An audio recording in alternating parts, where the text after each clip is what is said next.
Bonjour et bienvenue dans ce nouveau numéro de l'invité du jour. Avec moi, Monsieur Jossard Martin. Bienvenue sur notre plateau. Merci bien. Alors, vous êtes écrivain, entrepreneur social, auteur, conférencier. Ai-je oublié un pan de vos multiples casquettes ? Je suis également membre du consortium des entrepreneurs nouvelle génération qui impulse une dynamique qui fait la promotion donc, de l'entrepreneuriat social au Gabon. Et nous avons effectivement lancé un programme, disons le premier forum du forum de l'entrepreneuriat social au Gabon. Et aujourd'hui, nous lançons un programme de formation qui vient en continuité pour appuyer les acteurs de ce secteur-là. Alors, comme vous l'avez dit tout à l'heure, vous êtes membre du consortium des entrepreneurs de la nouvelle génération. Quel est l'apport justement de cette organisation dans la sphère entrepreneuriale au Gabon ? Bon, il faut dire que le consortium est un organisme patronal qui réunit des entrepreneurs de tous bords de domaines d'activité et donc qui unissent leurs forces pour apporter des solutions aux entrepreneurs, aux personnes qui aspirent à évoluer dans le domaine social, dans le domaine aussi économique. Mais nous sommes aujourd'hui penchés sur la question de l'entrepreneuriat social pour davantage susciter des vocations, mais accompagner aussi les personnes qui évoluent dans ce domaine. Donc vous avez vraiment de réelles mesures d'accompagnement justement pour des personnes qui ont ce besoin-là ? Justement, et ce programme de formation constitue justement un exemple assez parlant. Et bien, il permettra tout simplement de renforcer les capacités des participantes justement de ce programme. Alors justement, demain se tiendra votre séminaire qui aura pour thème la culture associative et entreprendre en milieu associatif. Quelles sont les catégories de femmes qui sont visées par ce programme ? Alors, les femmes concernées par ce programme sont les leaders des structures associatives, donc les femmes qui sont responsables des coopératives, des associations, mais aussi des ONG. Donc, ces femmes ont besoin d'acquérir des connaissances liées à la bonne gestion de leur structure pour être en phase avec l'évolution du monde aujourd'hui, donc la technologie, mais aussi les pratiques professionnelles modernes qu'elles peuvent adapter dans leur logiciel fonctionnel. Vous avez aussi les femmes membres des structures associatives qui ont besoin de comprendre l'intérêt de s'impliquer de façon active dans ces structures-là. Donc, elles auront l'opportunité d'acquérir des connaissances sur le comportement professionnel qu'il faudrait avoir et surtout le sens de leur responsabilité sur l'évolution de leur structure. Alors donc vous donnez enfin, si vous me permettez, vous avez les femmes externes à l'environnement associatif qui ont besoin d'être édifiées là-dessus. Parce que beaucoup ont une connaissance assez limitée. Nous sommes en contact de réalité du terrain. Donc il s'agira pour nous d'édifier ces personnes-là là-dessus. Alors justement, votre séminaire, pour résumer, s'adresse à toutes les femmes finalement. Bien sûr, il s'adresse à toutes les femmes. Vous leur donnez les outils pour pouvoir entreprendre de manière structurée. Tout à fait, tout à fait. Et pour rester en connexion avec le thème de la formation, nous allons leur fournir tous les outils qui peuvent leur permettre de renforcer leur structure associative afin d'évoluer de façon professionnelle. Parce que le but, c'est de professionnaliser ces associations. Il faudrait qu'on quitte de cette dimension archaïque, on va dire, on évolue comme dans une simple association de quartier, mais il faudrait qu'on amène ces associations à opérer de façon justement professionnelle pour s'épanouir, s'émouvoir, etc. D'accord, justement, quelles sont les conditions pour participer à ce séminaire ? Alors pour participer à ce séminaire, vous pouvez vous rendre sur la page Facebook du consortium, on va dire, vous tapez Forum ES 2019 et là vous avez la possibilité d'accéder aux informations qui vous conduisent directement au remplissage du formulaire qui est consacré pour ce programme-là. Donc le rendez-vous c'est demain ? Le rendez-vous c'est demain, donc nous invitons toutes les femmes qui bien sûr prennent l'information en cours ou qui ont été informées et qui jusque-là se posent des questions à venir massivement participer à ce programme et vous verrez effectivement de vous-même le contenu et au sortir de là, nous sommes rassurés que cela pourra vous donner des idées et pourra justement susciter cette envie soit d'adhérer à une association ou à une ONG, une coopérative ou peut-être d'en créer, pourquoi pas. Tout à fait. Alors selon vous, la culture de la vie associative est un réel atout pour ces femmes ? Et bien sûr, il y a des femmes qui donnent des témoignages à l'issue de nos formations, qui disent qu'au sortir de ces formations-là, elles ont eu de nouvelles idées, elles ont commencé à créer des entreprises et nous avons beaucoup de témoignages des personnes qui ont commencé à créer des associations, qui ont créé des entreprises qui aujourd'hui évoluent à une échelle internationale. C'est assez intéressant de voir cela et assez étonnant, on va dire, quoi. C'est surprenant. Alors, Monsieur Jossard Martin est également l'initiateur de plusieurs programmes de formation tels que le BLC, Building Leadership by Coaching, et le SFDC, Séminaire des femmes pour le développement communautaire. Pourquoi avoir initié ces programmes ? Une fois de plus, les programmes visent la vulgarisation de l'information.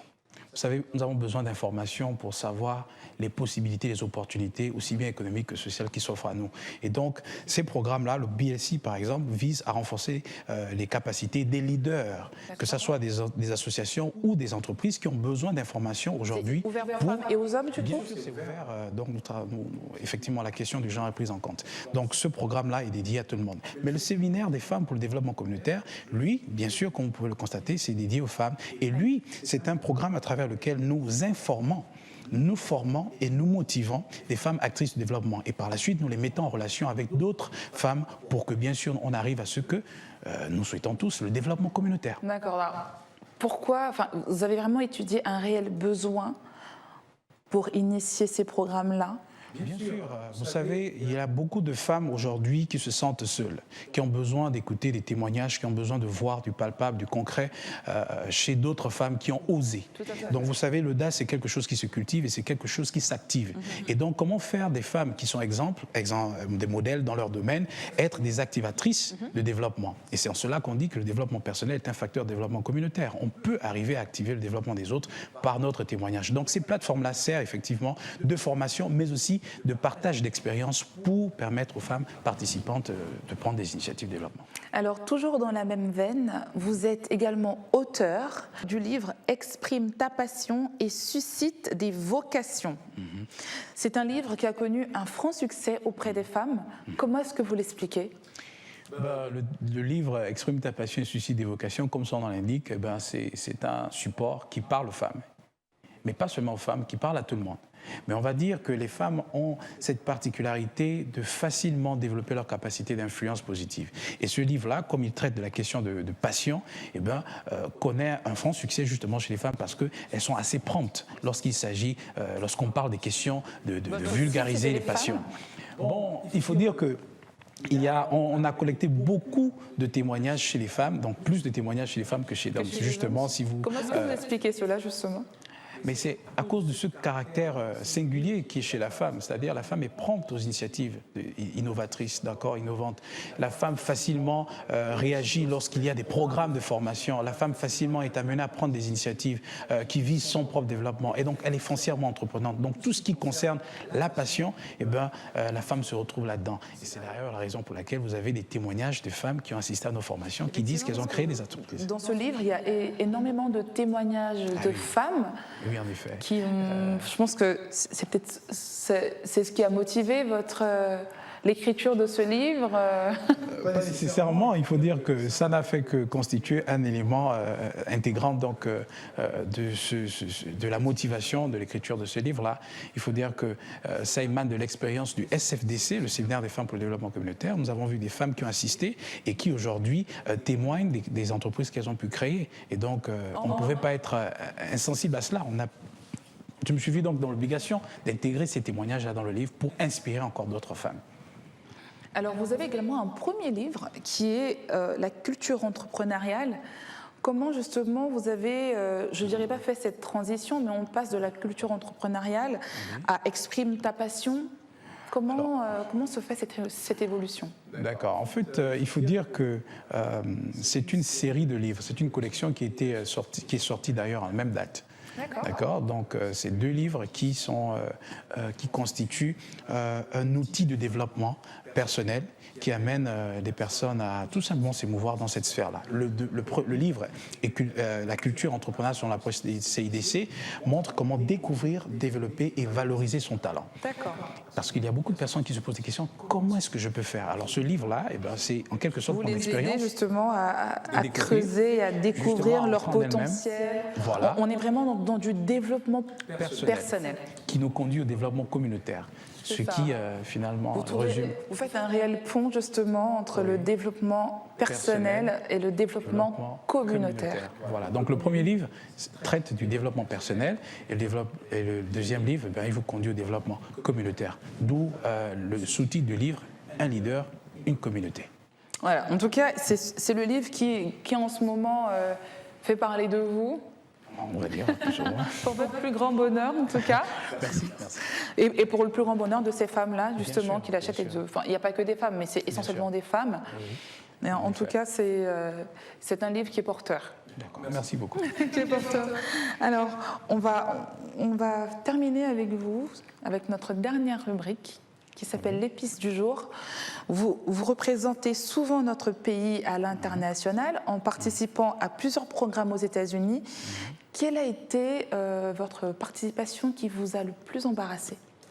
Waouh, c'est une question assez embarrassante déjà au passage. Oui, c'est pour. Je pense que c'était en 2018 au Nebraska-Lincoln où nous avons, en tant que participants, été sollicités pour donner un speech donc, sur l'héritage que Nelson Mandela nous aurait donné particulièrement. Bien sûr, c'était en anglais. Et donc là, vu que j'avais une certaine expérience, au passage, nous avions organisé un programme, une édition spéciale sur Nelson Mandela en anglais au Gabon en 2013 dans une chaîne de la place. Et je ne pouvais pas rester insensible. J'ai donc partagé cette expérience-là.